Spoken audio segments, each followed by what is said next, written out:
आज मैं इस वीडियो में आपको बताने वाला हूं जीके जीएस के वो टॉपिक जिसे अगर आप कंप्लीट कर लेते हैं तो एसएससी जीडी में आप मान के चलिएगा कि आप 15 क्वेश्चंस को कम से कम सही कर पाएंगे, क्योंकि जीडी में जीएस का सिलेबस। तो यहाँ पर मैंने कुछ टॉपिक लिखे हैं, सारी चीजें भारतीय राज्य व्यवस्था की, ये 11 टॉपिक आप पढ़ लेते हैं तो इससे बाहर आपको एक क्वेश्चन मिलेगा भी नहीं।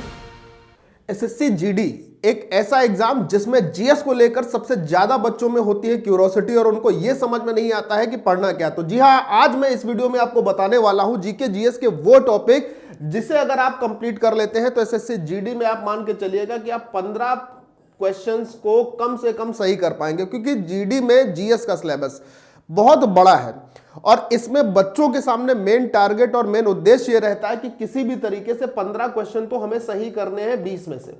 तो मैं आपको बताने वाला हूं एसएससी जीडी के जीएस में वो इंपॉर्टेंट टॉपिक जिन्हें आप अगर अच्छे ढंग से पढ़ लेते हैं तो आपके 15 क्वेश्चन 101% सही होने वाले हैं। और जी हां, ये गारंटी मोदी की है, 100% सफलता के साथ आपको सफलता मिलेगी। चलिए वीडियो को स्किप मत करिएगा, शुरू करते हैं और एक एक पॉइंट को मैं आपको बताता हूं बेहतरीन ढंग से।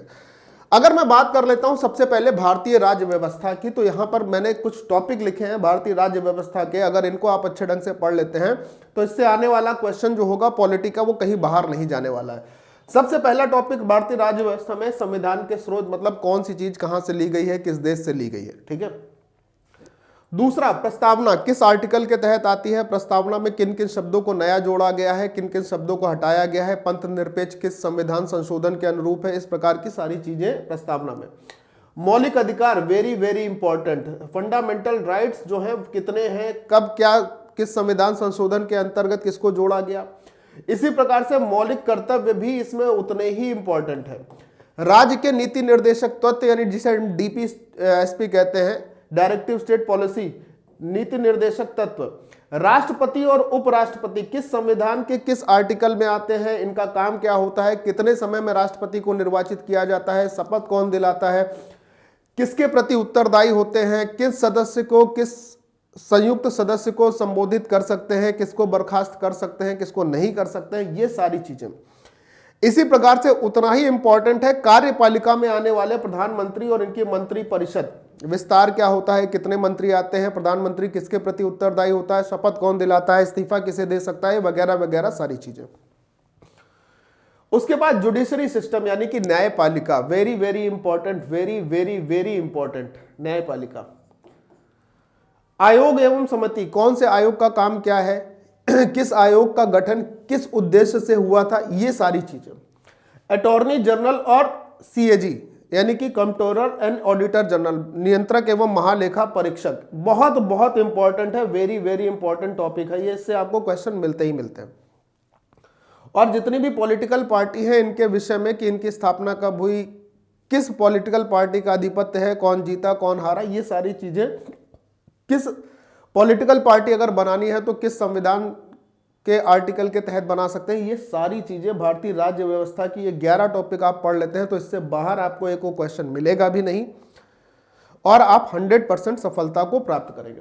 इसी तरीके अगर हम भूगोल की बात करते हैं तो सौर मंडल, विश्वत एवं भूमध्य रेखाएं, वेरी इंपॉर्टेंट टॉपिक। जैसे विश्वत और भूमध्य रेखाएं हैं वैसे ही कर्क और मकर रेखा कितने डिग्री से हो सकती है, कितने राज्यों से होकर गुजरती है, शुरुआत कहां से होती है, अंत कहां पर होता है, विश्वत रेखा क्या होती है, भूमध्य रेखा क्या होती है, बहुत इंपॉर्टेंट। उसी तरीके से चट्टानों का काम क्या होता है, चट्टानें क्यों बनती हैं, पीछे की वजह क्या होती है, सबसे बड़ी चट्टान, सबसे छोटी चट्टान। इसी तरीके से पर्वत, पहाड़ और घास के मैदान, जिसमें घास के मैदान आपके लिए वेरी वेरी इंपॉर्टेंट है। घास के मैदान वेरी वेरी इंपॉर्टेंट है। जैसे देहरादून में घास के मैदानों को क्या कहा जाता है, या विश्व में अलग अलग जगहों पर जो घास के मैदान हैं उनको क्या कहा जाता है। ठीक है, वेरी इंपॉर्टेंट आता है। वायुमंडल, समताप मंडल, ये मंडल वो मंडल, कितनी परत है, सबसे ऊंची परत को क्या कहते हैं, सबसे निचली परत को क्या कहते हैं, ये सारी चीजें।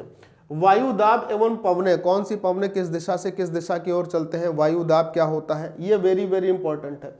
जलवायु, वन, महासागरीय धाराएं, महासागरीय धाराएं भी बहुत इंपॉर्टेंट है, बहुत इंपॉर्टेंट है। ये विश्व में महासागरीय धाराएं हैं, ये आप विश्व भूगोल की बात कर रहे हैं, विश्व भूगोल की बात है ये शुरुआत से लेकर यहां तक। ठीक है, फिर कितने महाद्वीप हैं, कौन से महाद्वीप को किस नाम से जानते हैं, द्वीप क्या है, देश और उनकी राजधानियां और उनसे संबंधित मुद्राएं। जैसे कई बार अक्सर ये पूछा जाता है, बच्चों में कंफ्यूजन होता है, जापान की मुद्रा क्या है, एन है या युआन है, इसमें बच्चे हमेशा कंफ्यूजन में रहते हैं। तो ये वो टॉपिक है।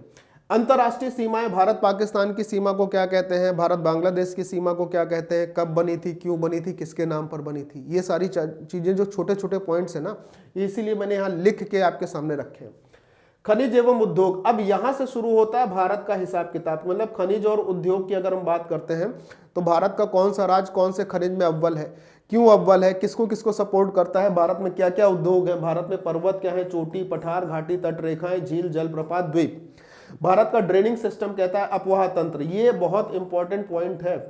अपवाह तंत्र को ही हम लोग ड्रेनिंग सिस्टम कहते हैं, ड्रेनिंग सिस्टम ऑफ इंडिया।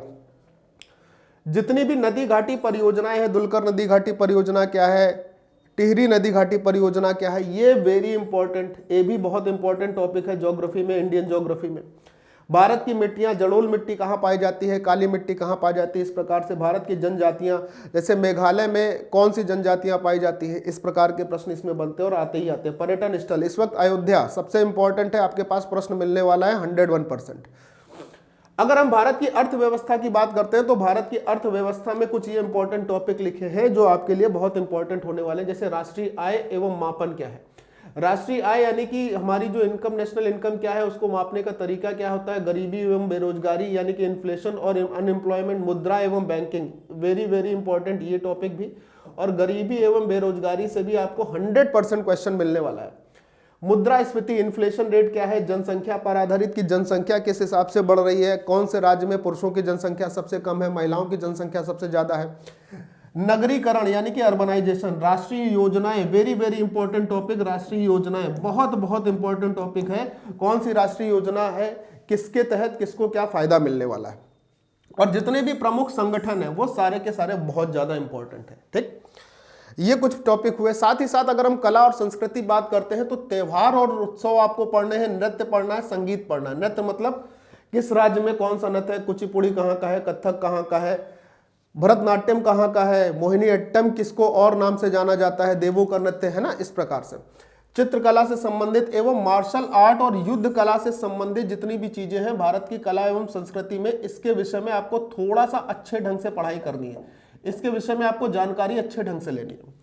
उसके बाद किताबें और उनके लेखक क्या है, कौन से दिन क्या होता है, जैसे 26 जनवरी हो गया या 1 जून हो गया, ये कौन से दिवस होते हैं। ये जो दिवस है ना, ये भी बहुत इंपॉर्टेंट है, ये भी आपको मिलेगा ही मिलेगा। जीके जीएस में बात करते हैं तो कौन सा पुरस्कार किसके लिए होता है, पुस्तकें एवं लेखक क्या है, खेल से संबंधित कि अर्जुन अवार्ड किसमें दिया जाता है, डूरंड कप क्या होता है, कौन सी नई नियुक्तियां हुई है, किसको निकाला गया है, ये सारी बातें। साथ ही साथ सैन्य अभ्यास, कौन सा सैन्य अभ्यास किस लिए होता है, कहां होता है, कब से कब तक की उसकी ड्यूरेशन होती है। सम्मेलन एवं आयोजन, जैसे G20 अभी भारत में हुआ था तो कौन कौन से देश के लोग आए थे, उसमें क्या चर्चाएं थी, ये सारी चीजें जो करंट अफेयर्स की होती हैं वो आपके लिए। जीके का मतलब जनरल नॉलेज, और यहाँ पर इसको आप करंट अफेयर्स लिख लीजिए। पिछले 6 महीने में करंट अफेयर्स की जो जो घटनाएं हुई हैं वो आपको अच्छे ढंग से पढ़नी है अगर आप अच्छा स्कोर करना चाहते हैं। जितने भी चर्चित स्थल है, जैसे फलस्तीन गाजा पट्टी वाला चर्चित स्थल है, रूस यूक्रेन का यूक्रेन वाला स्थल चर्चित स्थल है। अब अगर हम साइंस की बात करते हैं तो साइंस में अगर हम भौतिक विज्ञान को देखते हैं तो भौतिक विज्ञान में मात्रक, मापन एवं उनके मापन यंत्र, यांत्रिकी, गुरुत्वाकर्षण, ध्वनि, प्रकाश एवं विद्युत। रसायन विज्ञान की बात कर लेते हैं तो भौतिक एवं रासायनिक परिवर्तन कैसे होता है, धातु, अधातु एवं उपधातुएं क्या होती हैं, इनके विषय में। पदार्थ और उसकी अवस्था का परिवर्तन कैसे होता है, द्रव्यमान संख्या क्या होती है, समस्थानिक, संभारिक क्या होते हैं, आइसोटोप्स और आइसोबार्स क्या होते हैं, अम्ल, क्षार एवं लवण से संबंधित, और आवर्ती वर्गीकरण, इसका ये पॉइंट बहुत इंपॉर्टेंट है। साथ ही में एलॉय यानी कि मिश्र धातु। ठीक, अगला अगर हम बात कर लेते हैं तो हम बायोलॉजी की बात कर लेते हैं। बायोलॉजी में आपको जो सबसे अच्छे से पढ़ना है वो पढ़ना है विटामिन। विटामिन से एक क्वेश्चन आपको मिलेगा ही मिलेगा। मानव शरीर और मानव शरीर के साथ साथ मानव शरीर में होने वाले रोग, लक्षण एवं उपचार, ये जो है इंपॉर्टेंट टॉपिक है जिसको आपको कवर करना ही करना है। मेरे प्यारे भाई, ये आपका बायोलॉजी का सिलेबस है, लेकिन इसमें इंपॉर्टेंट टॉपिक कौन से हैं ये भी मैंने आपको बताया। तो ये है आपका एसएससी जीडी का कंप्लीट जीएस सिलेबस। अगर आप इसको कर लेते हैं 100% अच्छे ढंग से तो ये विश्वास मान के चलिएगा आपका सिलेक्शन बिल्कुल तय है और आप अच्छे ढंग से चीजों पर अच्छा स्कोर कर सकते हैं 15+। और एक और इंपॉर्टेंट सूचना जो है, जो आप लोग सभी लोगों के लिए बहुत ज़्यादा जरूरी होने वाली है, वो क्या है कि देखिए एसएससी जीडी की जो क्लासेस है ना, वो हम लोगों के क्लासेस डेली यूट्यूब पे चलती है, जिसका कोई शुल्क आपको नहीं देना होता, ये बिल्कुल फ्री क्लासेस होती है। अगर इन क्लासेस की बात करें तो डेली आपको मैथ की क्लास मिल जाती है शाम को 5 बजे से डेली यूट्यूब पर। मैं आपको सारी चीजें बता रहा हूँ। जीएस की क्लास आपकी शाम को 6 बजे होती है और रीजनिंग की क्लास का समय होता है शाम को 8 बजे। जीएस देखिए, मैथ की क्लास अनुराग सर लेते हैं, जीएस की क्लास डीके सर और रीजनिंग की क्लास धर्मेंद्र सर के द्वारा ली जाती है। ये यूट्यूब की क्लासेस होती है जो बिल्कुल फ्री ऑफ कॉस्ट होती हैं और बेहतरीन सिलेक्टेड कंटेंट के साथ, जो आपको सिलेक्शन तक 100% पहुंचाने वाले हैं। ठीक है, तो इन क्लासेस को भी ज्वाइन करिए। और अगर आप चैनल पर नए हैं तो चैनल को जरूर सब्सक्राइब कर लीजिए। कारण यह है कि आपको एक बेहतर कंटेंट बेहतर जगह पर हमेशा मिलने वाला है। हमारे चैनल को भी सब्सक्राइब कर लीजिए। और इन सभी क्लासेस की जो पीडीएफ है वो डेली आपको हमारे टेलीग्राम चैनल पर डेली की डेली क्या कर दी जाती है, अपडेट कर दी जाती है, जिससे आप उसकी चीजों को देख सकें, सोल्यूशन देख सकें, पढ़ सकें। ठीक है, सो धन्यवाद।